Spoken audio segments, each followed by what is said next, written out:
Our program was stopped. It was interrupted. Our senior program had to stop. Some of the seniors had to go to different places. They wind up doing a lot of activities at home, am I right? Hey everybody, welcome back to my channel for another reaction and commentary on the migrant vulture crisis. Oops, I'm sorry. My bad.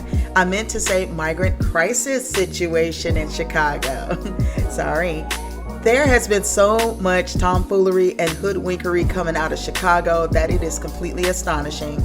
So let me go on ahead and zoom into the first update. And finally, I have some good news to report. As of Monday, December the 4th, the Amundsen Park Fieldhouse has reopened and programs and activities has resumed after being closed for nearly 2 months. Unbelievable. So the resident leaders held a press conference to announce the good news, which is a small victory in stopping the Fieldhouse from being completely hoodjacked by the corrupt and delusional Johnson administration for the purpose of housing illegal migrant vultures in very inappropriate locations like a pack of stray dogs, like a kennel. Totally ludicrous. But anyway, along with the announcement, the speakers took turns putting the delusional Johnson administration on notice that they see what's really going on here. We wish the migrants well, but as I said previously, not on our back. Good morning. My name is Linda Johnson, and I represent the seniors that are here for the Amundsen Park. So I want to thank the mayor for reconsidering not taking our park, because taking our park from our community means that you take our resources where we pay our tax dollars to, and that was not right. And so my thing is, the seniors wind up feeling like they was in a pandemic all over again. So we really need to see a letter saying that this park is not going to be utilized for a shelter. We're taking them at their word, but we also had this happen to us once before, that they was not going to use our park, and then they turned around and said that was not true. So we want to make sure that this park will not be utilized, and understand this. We are not against someone that cannot help themselves. Right. But my thing is, if you're going to spend this money, and let me tell you something, you wasted a lot of money. Yeah. We got our eyes on you. You wasted a lot of money trying to organize this situation.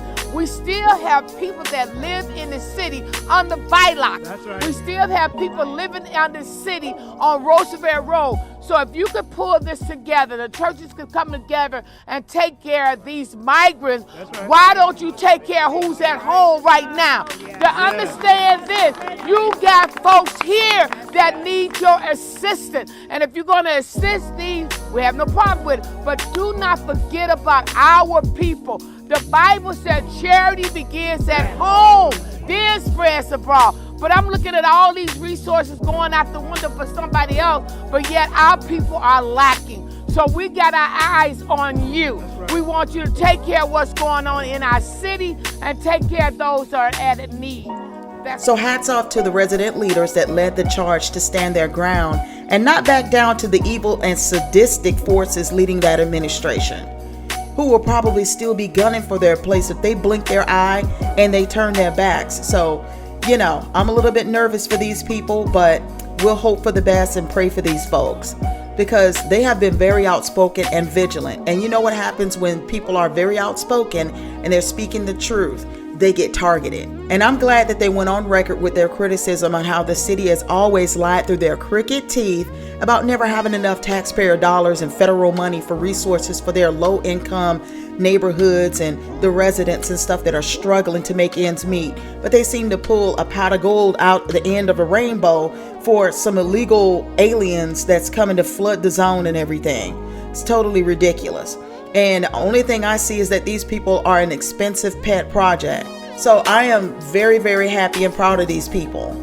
All right, now let me go on ahead and pivot to a second part of this story, because there's some good news coming out of Brighton Park, and that the construction of the raggedy and ill-conceived base camp has come to a screeching halt after the city inspectors found disgusting toxic waste and materials on the soil. Environmental advocates have opposed the site from the start, holding numerous protests.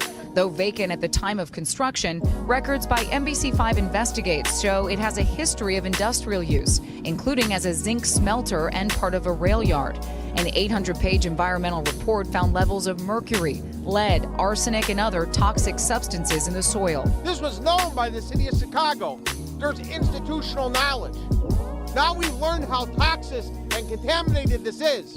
This needs to be cleaned up for the community now. They've waited decades for this to be cleaned up. In November, 6 residents filed a lawsuit against the city to halt construction. Today, they feel vindicated. If no safe life, no safe environment, what is their future? What is my future? Despite celebrations, there is still concern about what happens next. Not only for the some 2,000 future residents of the tent camp, but for neighbors now worried about their own safety living next to a toxic site. Open up Pandora's box. Now guess what? People are going to end up getting sick because they already uncovered some of it. Avila says he plans to file a complaint with the Illinois EPA on behalf of some of these residents to demand this site be cleaned up.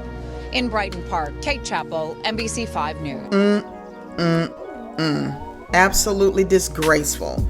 They are going to risk these people's life, their health, and their well-being to hurry up and force them onto this land that has not had anything built on it for decades. That goes to show they do not care about these people. They might be fast-tracking them in front of the local citizens and all of that and doing what they're doing and spending lots of money to hide the problem, but they do not care about these people. Period. All right, and just to go back a little bit, I am going to play a clip and show you that the community came together like a swarm of bees to stop the vulture invasion.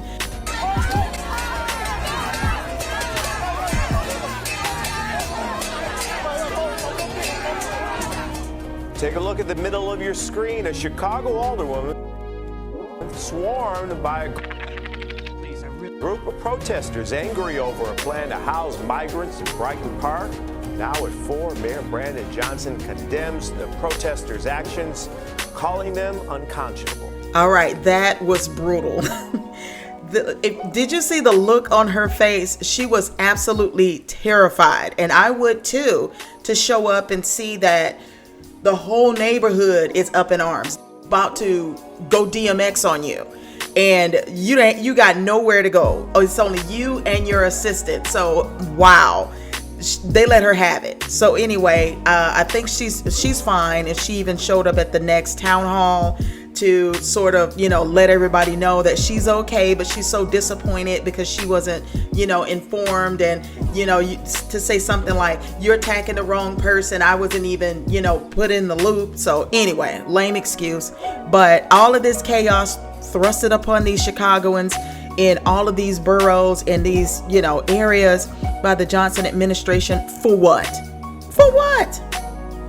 I think they're playing the long game to see how they can use the migrant vultures for political purposes to get some federal dollars to later pocket and misappropriate, as per usual, because their corrupt history. So Brighton Park residents and their attorney also had a press conference, and they blasted the city officials to filth. Brandon Johnson, he needs to resign. He needs to resign now. This needs to be cleaned up for the community now. They waited decades for this to be cleaned up. The previous alderman wanted it cleaned up for schools, for parks, and it wasn't done. When the stakes of the tents will go deeper than that and put gravel. That is incompetence. That is brutal ignorance. That is putting the migrants in danger. It's putting the residents in danger. And when they were doing construction, that was all going up into the air. Look at this aberration here. This disgusting aberration. They spent about $500 million, and Governor Pritzker said he's budgeted $350 million per quarter. This is a get-rich-quick scheme for some people. Also, what I found that was notable in this press conference was the lawyer here saying the quiet part out loud. He knows the proper term for the migrants is illegal alien, but choose to use different language. That most of my clients are immigrants themselves. They're immigrants. And I believe that, I don't like to use the term illegal because I believe that no human being is illegal. I like the term undocumented. Oh my goodness. This is insane, pure insanity. This is proof that, in my mind, just my opinion, that no one is delusional here. No matter how hard they blow smoke up your nostrils. I know that this lawyer is speaking here, and he's, doing the right thing by advocating for the local citizens across the board. But any social worker, city official, and city council person, or activist for that matter, who are proponents for backward ideology and behaviors have a bad habit of trying to change terminology to soften the impact of something harmful, like calling a pedophile a MAP or minor attracted person. They call prostitution now, it's supposed to be considered survival work. And illegal alien is now asylum seeker, new arrival. And here's a new one that I saw by searching YouTube.